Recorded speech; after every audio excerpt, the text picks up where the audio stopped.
안녕하십니까. 청소년 상담사 2급 기출문제풀이 들어갑니다. 이번 시간에는 제2교시의 제3과목입니다. 선택과목이죠. 가족상담입니다. 저희 나눔복지교원에서는 가족상담과 집단상담을 선택과목으로 좀 이렇게 픽스를 했습니다. 그래서 이 두 과목에 대해서 쭉 진행을 하는데요.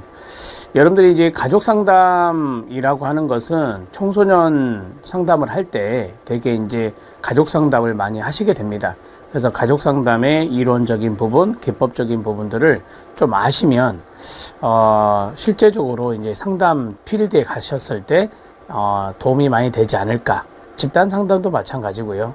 좀 이게 집단 상담과 가족 상담이 좀 많이 이루어지는 것이고, 뭐 진로 상담 이런 것들은 뭐랄까 비행 상담이나 이런 것들은 좀 특화된 거죠. 특화된 것이어서 제가 가족 상담과 집단 상담이 좋겠다. 필드에서 많이 활용할 수 있는 것이기 때문에 자 그렇게 생각해서 두 과목을 픽스했습니다. 조금 어렵긴 어렵죠. 집단 상담보다 가족 상담이 어렵긴 어렵지만 그래도 여러분들이 체계적으로 공부를 하신다면 좀 좋은 결과가 있을 수 있을 것 같아서 가족 상담을 수록을 했습니다. 이번 시험은 전반부가 조금 어려웠고요. 후반부는 조금 수월했습니다. 다른 과목에 비해서 조금 어렵게 출제된 것은 맞습니다. 답을 쉽게 찾는 것도 당연히 있었지만 이 전반부에 조금 어려운 부분이 없지 않아 있었다. 이렇게 말씀을 드리겠습니다. 자, 보겠습니다. 전반부 13문제입니다. 51번부터 63번 문제까지입니다. 자, 보엔의 가족상담 이론입니다. 보엔은 다세대 가족치료라고 하죠. 옳은 것은입니다. 첫 번째가 핵가족 정서체계, 두 번째가 자기분화 자아분화, 세 번째가 세대적 전수과정, 네 번째가 가족투사과정, 그 다음에 치료적 삼각관계. 자, 모두 다 보엔의 가족상담 이론에서 나오는 개념입니다. 자, 첫 번째는 핵가족 정서체계는 핵가족 내에서 가족이 정서적으로 기능하는 패턴을 말한다 라고 했는데요. 우리가 이제 말 그대로 이해하면 핵가족 내에서 가족이 정서적으로 기능하는 패턴을 핵가족 정서체계라 한다. 네, 그대로 이해하시면 된다 이거죠. 옳은 내용 찾기니까 1번이 답이 되고요. 그 다음에 자기분화입니다. 여러분 자기분화는 긍정어예요. 자아분화 수준을 끌어올리는 것이 보엔의 가족치료의 목표 중에 하나거든요. 자, 뒤를 보시면 개인이 불안을 관리하기 위해 가족 구성원과 감정적 교류를 더 이상 하지 않는다? 이거는 부정어예요. 그래서 가족 구성원과 감정적 교류를 더 이상 하지 않는 것은 무엇이랍니까? 네, 정서적 단절이랍니다. 정서적 단절이라고 합니다. 개념에도 있고요. 가계도를 그리다 보면은 이런 식으로 그려지는 게 있어요. 이게 바로 정서적 단절을 의미하는 겁니다. 자, 그 다음에 세대적 전수 과정에서 증상의 유형과 정도는 끊으시고요. 외부 스트레스 요소와 상관없이 자아분화, 분화 수준에 의해서 나타난다. 이게 틀렸죠. 여러분 증상의 유형과 정도는요. 이 환경, 외부 환경에 스트레스도 작용을 하거든요. 그래서 스트레스, 외부 스트레스 요소도 작용 요인이 된다. 작용 요인이 된다. 이렇게 보시면 돼요. 쉽게 말해서 증상의 원인이 된다 이거죠. 증상의 원인이 된다. 이렇게 정리하시면 돼요. 자, 이해되셨죠? 네. 또한 자아분화 수준이 분화 수준도 영향을 주거든요. 자아분화 수준이 낮을수록 증상을 보이죠.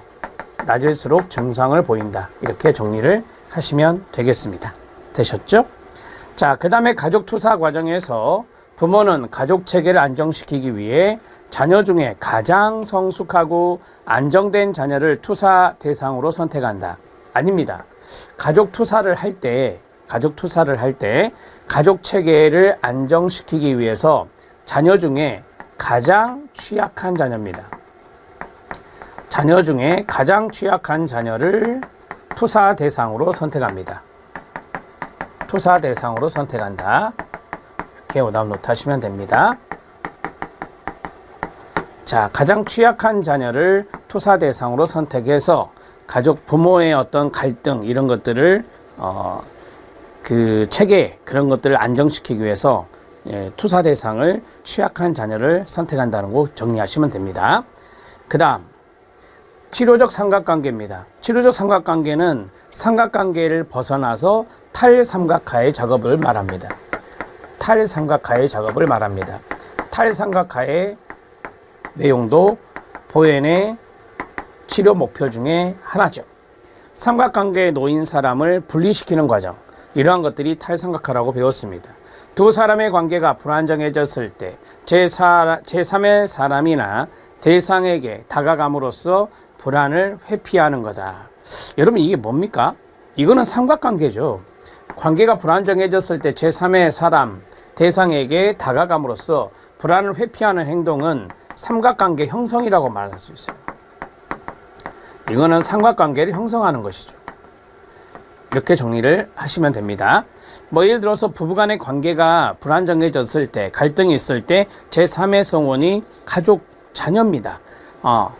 자녀. 그러한 그 자녀에게 더 융합하는 모습을 보인다. 다가감으로써 불안을 회피하는 그러한 것들이 바로 삼각관계 형성이라고 말할 수 있죠. 치료적 삼각관계는 아니에요.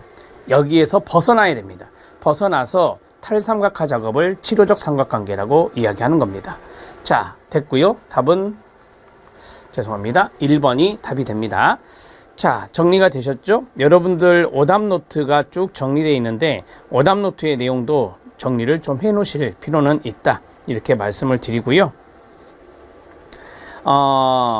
이 4번의 오답 노트가 있는데 이 4번을 보시면 가족 체계를 안정시키기 위해서 가장 취약한 자녀를 투사 대상으로 삼고 이름으로써 어떻게 하죠? 네, 삼각관계가 형성되는 겁니다. 그래서 여기 있는 4번도 가장 취약한 자녀를 투사 대상으로 선택해서 삼각관계를 형성하는 것이 됩니다. 그래서 4번에 삼각관계라고도 되어 있습니다. 자, 그 다음에 치료적 삼각관계는 제가 말씀드렸고요. 탈삼각화 작업이라고 답은 1번입니다. 핵가족 정서 체계는 핵가족 2세대 가족이죠. 핵가족 내에서 가족이 정서적으로 기능하는 패턴, 그것을 핵가족 정서 체계라고 한다. 2번 문제 보겠습니다. 52번 문제예요. 52번 문제는 사티어의 가족상담입니다. 사티어의 가족상담 이론 설명으로 옳은 것은입니다. 정서적 경험과 동그라미 1, 의사소통에 동그라미 2, 기초한 성장 모델을 강조했다. 네, 맞습니다. 이 사티어의 경험적 가족치료라고 하잖아요. 사티어의 경험적 치료라고 하는데 이 경험적 치료가 일명 성장 모델입니다. 성장 모델이다. 이렇게 정리하시면 되고요. 여기서 바탕이 됐던 것은 정서적인 경험입니다. 새로운 정서적 경험, 그리고 의사소통, 이런 것을 강조했었죠. 그 다음에 두 번째와 세 번째를 연결해서 보시면 도움이 됩니다. 자아, 존중감을 강조했어요. 셀프워스라고 해서 자기가치감이라고도 정리할 수 있습니다. 자기가치감과 유사한 것이다. 이렇게 정리하세요. 자아존중감은 생애 초기에 주 양육자와의 관계에서 학습되고 발달한다고 본다. 자, 연결해서 디귿을 같이 읽어보세요. 시작. 부모가 역기능적으로 의사소통하거나 의사소통 내용이 부정적일 때 끊고 자녀의 자아존중감은 뭐한다? 손상된다 라고 했어요. 그러니까 자녀가 생애 초기에 주 양육자가 부모 아니겠어요? 부모와의 관계에서 역기능적으로 의사소통을 했다.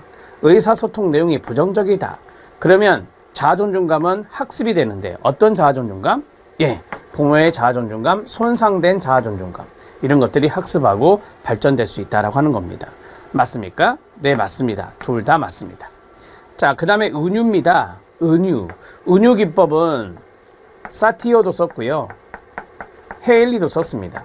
사티어와 헤일리. 여러분 해설에는 헤일리만 있는데 사티어도 넣어주시면 돼요. 경험적 가족치료에서도 은유 기법을 썼거든요. 은유 기법은 간접적이고 비유적인 표현을 사용하는 겁니다. 그래서 내담자가 위협적으로 느끼면 왜 은유 기법을 쓰겠습니까? 내담자가 안정적으로 느끼게 되는 거죠. 내담자가 안정적으로 느낄 수 있는 것이 바로 은유 기법이다. 간접적이고 비유적인 표현을 쓰는 것이니까요. 자, 이해되시죠? 네. 그래서 이건 틀렸다라고 말할 수 있습니다. 기역과 니은과 디귿이 맞다. 답은 4번이 답이 됩니다. 전공서적에 있는 은유기법의 사례를 하나 봤는데 간단하게 말씀을 드려보면 성폭력 피해 경험이 있는 여성이 이제 결혼을 앞두고 있어요. 아주 자상한 남자와 결혼을 앞두고 있는데 악몽을 꿉니다. 상당히 괴로워하고 힘들어합니다. 그럴 때 이제 치료자에게 와서 그 치료자가 은유기법을 쓰는 거예요. 자, 두 분이 산책을 하다가 결혼할 남친과 함께 산책을 하다가 날개가 부러진 새를 보았습니다. 그러면 어떻게 하실 건가요? 물었어요. 그러면은 당장 치료해 줄 겁니다. 이렇게 이야기를 해요. 아내 될 사람이 그렇게 이야기합니다. 그러면 남편 될 분도 어떻게 대처할까요? 남편 될 분도 아마 바로 그 날개 부러진 새를 잡아서 치료할 겁니다. 즉시 치료해 줄 겁니다. 이렇게 이야기를 합니다. 그래서 이제 이게 은유예요, 일종의. 그래서 지금 아내 되실 분이 날개 꺾인 그 새에 좀 비유가 될 것 같습니다. 좀 이렇게 상담을 받고 이제 치유를 받고 좀 건강한 삶을 살았으면 좋겠다. 이렇게 이제 마지막에 권유를 합니다. 이런 것들이 다 뭐죠? 네, 은유기법이다. 이렇게 말할 수 있죠. 그러니까 간접적이고 비유적인 표현을 쓴 거죠. 그렇게 해서 내담자가 좀 더 편안하게 안정감을 가질 수 있도록 해주는 것이 바로 은유기법입니다. 사티어와 헤일리가 썼다. 헤일리는 전략적 가족치료학자죠.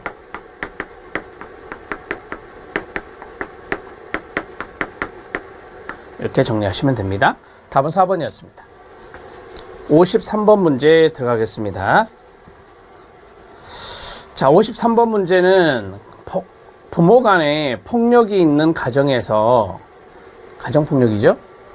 폭력이 있는 가정에서 성장한 청소년 자녀에게 나타날 심리적 어려움이에요. 해당하지 않는 것은 입니다.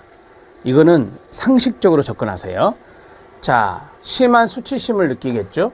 자존감 형성에 부정적 영향을 받을까요? 네. 폭력, 가출, 비행, 자살 시도 등 심각한 부적응 행동을 표출할 가능성이 높아질까요? 네. 폭력을 행하는 부모뿐만 아니라 폭력을 제지할 수 없는 이 자신은 누구죠? 네, 청소년 자녀를 말합니다. 자신의 무력함에도 분노를 느낄까요? 네. 언제 폭력이 발생할지, 자신이 폭력을 촉발시키지는 않을지 불안해하고 두려워할까요? 네. 자, 폭력으로 문제를 해결하려는 부모에 대한 분노는, 이 분노는요, 네, 자녀의 분노입니다. 자녀의 분노, 청소년 자녀의 분노입니다. 청소년에게 갈등 해결에 집중하도록 하여 대인관계 기술이 증진된다. 이게 어떻게 심리적 어려움이에요? 이건 아니죠. 그래서 이러한 폭력으로 문제 해결하는 부모에 대한 분노, 이런 것이 이제 자녀의 분노인데, 이러한 분노는 대인관계를 어렵게 하겠죠. 대인관계 갈등 시 어려움이 있다. 이렇게 정리할 수 있습니다. 쉽게 생각하세요. 답은 5번입니다. 이런 문제는 쉽게 푸셔야 됩니다. 이런 문제를 주는 출제위원에게 땡큐. 자, 54번 들어갑니다. 54번은 사티어의 의사소통 및 대처 유형인데요. 대처 유형이라는 설명으로 옳은 것은 입니다. 자, 여기 보면 자원이란 단어가 있어요. 자원이란 단어가 있거든요. 이 자원은 긍정적 측면이라고 보시면 돼요. 긍정적 측면이라고 보시면 돼요. 제가 이제 이 문제를 풀고 나서 한번 노트를 해드릴 건데 그걸 한번 나중에 써보시기 바랍니다. 자, 여기 옳은 겁니다. 회유형입니다. 나는 괜찮아, 나는 신경 쓰지 마 하면서 자신을 무시하는 겁니다. 자, 이것은 긍정적인 측면을 보면 돌봄이나 예민성 이런 것들이라고 볼 수 있겠죠. 네, 1번이 답이 됩니다. 2번 지문입니다. 비난형은 자아존중감의 요소 중에 타인과 상황을 무시한다라고 했거든요.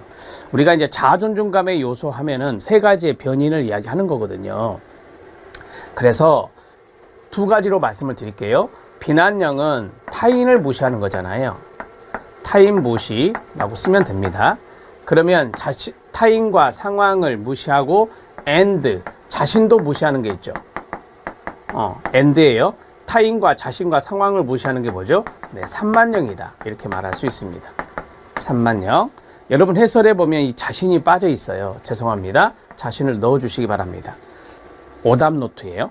자, 그 다음에 비난형은 자아존중감 요소 중에 타인을 무시한다. 그렇게 해도 되고, 산만형은 자아존중감 요소 중에 자신, 타인, 상황을 무시한다.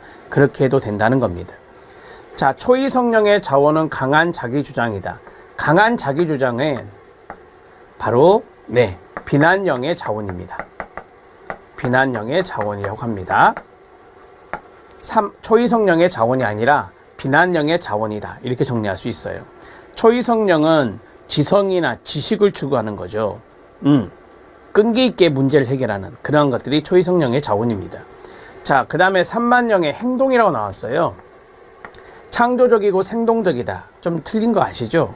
산만형은 앞에서 말씀드린 대로 자신과 타인과 상황 모두 다 무시하는 거니까 창조적이고 생동적인 행동은 일치형에서 보일 수 있겠죠. 일치형에서 보일 수 있을 겁니다. 그래서 탈락. 자, 그 다음에 일치형은 가장 바람직한 거죠. 말과 행동을 일치시키기 위해서 경직된 태도를 보인다? 아닙니다. 우리가 보통 경직된 태도 이런 게 나오잖아요. 그러면 지나치게 객관적인 사람들, 그런 사람들이 경직된 태도예요. 그래서 초이성령이 여기에 가깝다라고 보시면 되고요. 자, 그러면 경직의 반대말이 뭐죠? 네, 유연한 태도잖아요. 그래서 일치형은 유연한 태도를 보이는 겁니다. 유연한 태도, 융통성이라고도 하는데 유연한 태도를 보인다. 이렇게 간단하게 알아두시면 되겠네요. 되셨죠? 네, 여기를 X 처리할게요. 자, 답은 1번입니다. 차분하게 하시면 돼요. 자, 그러면 제가 자원을 좀 말씀을 드리겠는데 먼저 이걸 정리하시죠. 회유형이 있다. 여기에 반대가 비난형이거든요. 비난형이고 그 다음에 초이성령이 있다. 여기에 반대 개념이 산만형이고 그 다음에 일치형이 있습니다. 이렇게 정리할 수 있는데 여기에 이제 자원이라고 나왔으니까 자원이라고 써보겠습니다. 긍정적 측면이라고 보시면 돼요. 자, 돌봄하고 애민성이 있었죠. 돌봄하고 애민성이 회유형의 자원이다. 이렇게 말할 수 있고요. 비난형은 앞에서 자기주장이라고 그랬잖아요. 자기주장, 그 다음에 에너지 이런 것들이 바로 비난형의 자원이 될 수 있습니다. 초이성령은 지성과 지식의 추구, 지성과 지식의 추구, 끈기 있는 문제 해결, 끈기 있는 문제 해결 이런 것들이 여기에 들어가고요. 산만형도 있어요. 자원이 긍정적으로 본다면 자율성이 있고요. 그 다음에 창의성이 있고요. 이런 것들이 여기에 들어간다라고 해요. 자, 산만형의 긍정적인 측면, 우리가 유머, 즐거움 이런 것도 있다 그래요. 유머, 즐거움 이런 것도 산만형의 자원이라고 합니다. 자, 여기는 높은 자아존중감을 이야기합니다. 높은 자아존중감이 일치형의 자원이 될 수 있습니다. 그리고 좋은 관계 형성, 관계 긍정적 이렇게 쓰겠습니다. 이런 것들이 바로 일치형의 자원이 됩니다. 이렇게 해서 알아놓으시면 도움이 되겠네요. 자, 팁으로 말씀드렸습니다. 54번의 답은 1번입니다.